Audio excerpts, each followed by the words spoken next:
Hi, my name is Dominic Lewis, and this is another 60-second photography tip brought to you by Focus Camera. Today we're discussing street photography.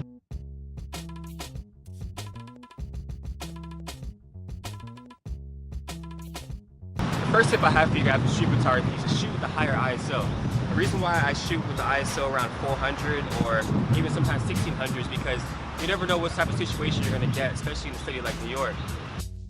The second tip I have for you guys, shoot in manual focus. You know, life happens fast, especially in a city like New York. So you want to be able to get your shot quickly and on the whim, no matter what. Even if it's out of focus, you still want to be able to get that shot, right? And the last tip I have for you guys is to shoot in aperture priority.